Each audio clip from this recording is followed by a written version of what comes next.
മുക്കനി മഹോത്സവം എന്നാൽ 3 പഴങ്ങളുടെ ഉത്സവമാണ്. ജൂൺ 23-ന് തമിഴ്നാട്ടിലെ തിരുച്ചിറപ്പള്ളിക്കടുത്തുള്ള പുതുക്കോട്ടയിൽ വച്ചാണ് മുക്കനി മഹോത്സവം നടന്നത്. ചക്ക, മാങ്ങ, വിവിധയിനം വാഴപ്പഴങ്ങൾ എന്നിവയാണ് മുക്കനി എന്നറിയപ്പെടുന്നത്. വൈവിധ്യമാർന്ന പലതരം ചക്കകൾ, മാമ്പഴം, വാഴപ്പഴം എന്നിവയും ഇവയിൽ നിന്നുൽപ്പാദിപ്പിക്കുന്ന മൂല്യവർദ്ധിത ഉൽപ്പന്നങ്ങളുടെ ഒത്തിരി സ്റ്റാളുകളും ഇവിടെ ഉണ്ടായിരുന്നു. കേരളത്തിൽ നിന്നും തമിഴ്നാട്ടിൽ നിന്നുമുള്ള 5000-ഓളം കർഷകർ ഈ മഹോത്സവത്തിൽ പങ്കെടുത്തു. அடுத்து சக்கை கூட்டம் வாங்கி போய் பார்த்தீங்கன்னா பழம்னா நம்ம வெறும் பழம் தான் நமக்கு தெரியும். ஆனால் 300 வகையான வேல்யூ ஆட் பண்ண முறைன்னு நமக்கு காட்டினது இந்த சக்கை கூட்டம் அமைப்பு தான். அது அசோக் வந்திருக்கிற அவரை கூப்பிட்றோம், வருவரும் வர இருக்கிறோம். அனில் ஜோஷ் எங்கே இருக்கிறாருங்க, அவரையும் நாங்கள் வருவரும் வர இருக்கிறோம். அவங்க கிட்டத்தட்ட ஒரு 100 பேர் அந்த என்னென்ன ப்ராடக்ட்ல அப்புறம் லைவாக நமக்கு பண்ணி கொடுத்துருக்குறாங்க. கேரளாவிலேருந்து இவங்க பார்த்தீங்கன்னா ஒரு 40,000 பேர் வாட்ஸ்அப் குழுவில் கிராம வாரியாக, பஞ்சாயத்து வாரியாக, தாலுக்கா வாரியாக, டிஸ்ட்ரிக்ட் வாரியாக இணைச்சி வச்சுருக்காங்க. சக்கைன்னா அங்கே ஜாக் ஃப்ரூட்டு சக்கை கூட்டம்னே பேர் வச்சு ஒரு மிகப்பெரிய ஒரு வாட்ஸ்அப் குழுவை இயக்கிட்டு இருக்காங்க. சுயதி குழுவுக்கு ட்ரைனிங் கொடுத்து வேல்யூட் ப்ராடக்ட் பண்ண வச்சு அதை மார்க்கெட் பண்ணுறதுக்கு இவங்களும் ஒரு கம்பெனி ஆரம்பிச்சிருக்காங்க. ப்ரைவேட் லிமிடெட் கம்பெனி ஆரம்பித்து அது மூலியமாகவும் இந்த மக்கள் உற்பத்தி பண்ணுறதை ப்ரொமோட் பண்ணுறதுக்காக ஒரு திட்டத்தோட ஒரு மிகப்பெரிய திட்டத்தோடு இயங்கிட்டு இருக்காங்க. இவங்களோட சேர்ந்து நம்மளும் இயங்கிட்டு இருக்கோம். இவங்க 2 வருஷமாக நமக்கு நம்மளோட எல்லா ப்ராடக்டும் வேல்யூட் ப்ராடக்ட் டிஸ்பிளே பண்ணுறது. அவங்களே நீங்கள் போனீங்கன்னா நீங்கள் 60 சாப்பிடலாம், பரவாயில்ல, பாயசம் சாப்பிடலாம், கட்லட் சாப்பிடலாம், பிரியாணி எல்லாமே பண்ணுறாங்க. லைவாகவே பண்ணி காட்டுவாங்க. இந்த சக்கை கூட்டத்தை வர இருக்கிறோம். ഇതിനോടനുബന്ധിച്ച് കൃഷിയുടെ വിവിധ മേഖലകളിൽപ്പെട്ടവർക്ക് പുരസ്കാരങ്ങളും സമ്മാനിക്കുകയുണ്ടായി. കേരളത്തിലെ ചക്കക്കൂട്ടം എന്ന വാട്സാപ്പ് കൂട്ടായ്മയുടെ അമരക്കാരായ ശ്രീ ആർ അശോക്, അനിൽ ജോസ് എന്നിവർക്ക് പ്രത്യേക ആദരവും ഈ വേളയിൽ നൽകി.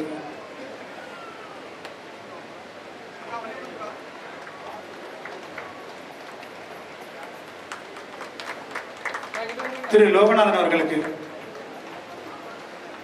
கேவிக்கு, தும்கூர்,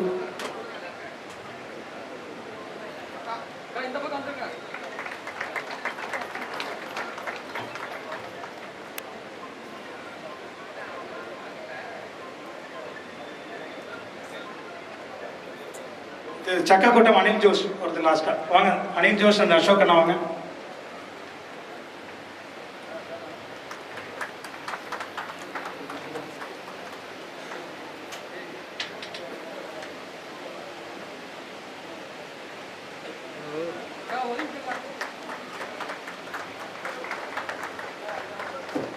திரு ஹரிபாபு அவர்களுக்கு மட்டும் லாஸ்டா.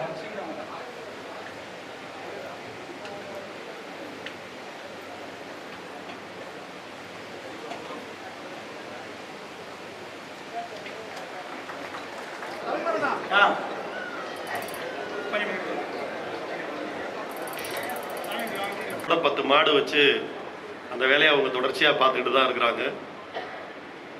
பொள்ளாச்சியில் போய் ஒரு நாள் இருக்க முடிஞ்சிச்சு, ஆனால் நம்ம ஊரில் என்னால் இருக்க முடியல. நான் சொன்னது 10 மணிக்கு வர்றேன், 10:20க்கு விட்டுருங்கண்ணே. சரின்னு கீழே மண்டே ஆட்டினார். அப்புறம் அரை மணி நேரம் அவரே பேசிட்டார்.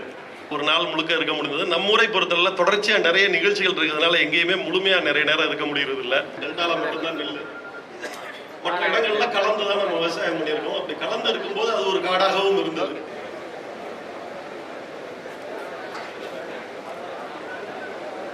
அற்புதமா உருவாக்கிட்டு இருக்கிறாரு.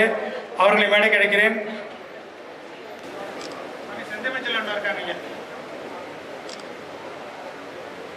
அவரே ஃப்ளைட் டிக்கெட் போட்டு இங்கே வந்திருக்காரு.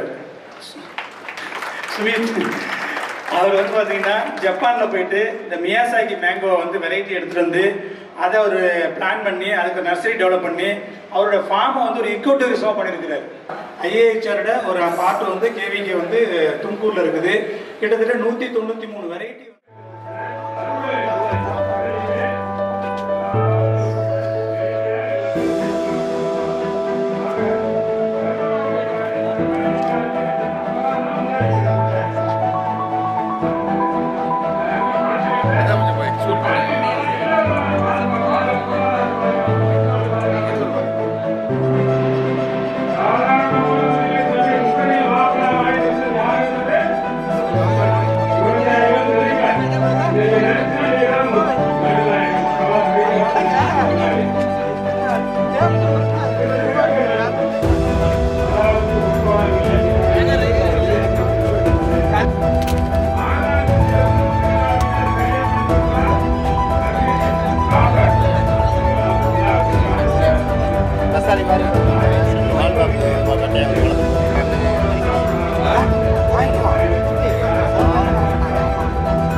ലോകത്തിലെ ഏറ്റവും വിലയേറിയ മാമ്പഴ ഇനമായ മിയാസാക്കിയുടെ തൈകൾ വാങ്ങാൻ വൻ തിരക്കായിരുന്നു ഇവിടെ.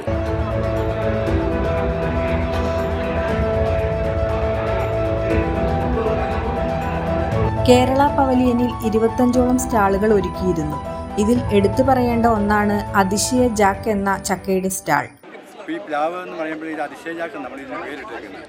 ഈ അതിശയ ജാക്ക് എന്ന പേര് വരാൻ കാരണം തന്നെ അത് ആദ്യം തൊട്ടോ ഞാൻ പറയാം. അതിശയ ജാക്ക് എന്ന പേര് വരാൻ കാരണം തന്നെ ഇത് ജനങ്ങളിൽ നിന്നാണ് നമുക്ക് ഈ പേര് തിരഞ്ഞെടുക്കേണ്ടത്. കാരണം ഈ പ്ലാവിനെ പറ്റിയുള്ള കാര്യങ്ങൾ പറയുമ്പോൾ ജനങ്ങൾ പറയുന്നത് ഇതൊരു അതിശയപ്പെട്ട പ്ലാവാണെന്ന് അവർ ജനങ്ങൾ തന്നെ പറയുന്നത്. അപ്പോൾ അതിൽ നിന്ന് തന്നെയാണ് ഞാൻ ഈ പേര് ഉരുത്തിരിച്ചെടുത്തത്, അതിശയ ജാക്ക് എന്നുള്ള പേരിട്ടിരിക്കുന്നത്.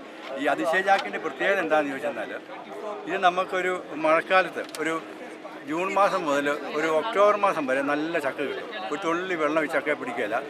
പഴുപ്പിക്കാനും പുഴുങ്ങാനും വറുക്കാനും ചക്കയുടെ ഏത് ഉപയോഗത്തിനും നല്ല ഭക്ഷ്യവസ്തുവാണ്, സാധനമാണ്.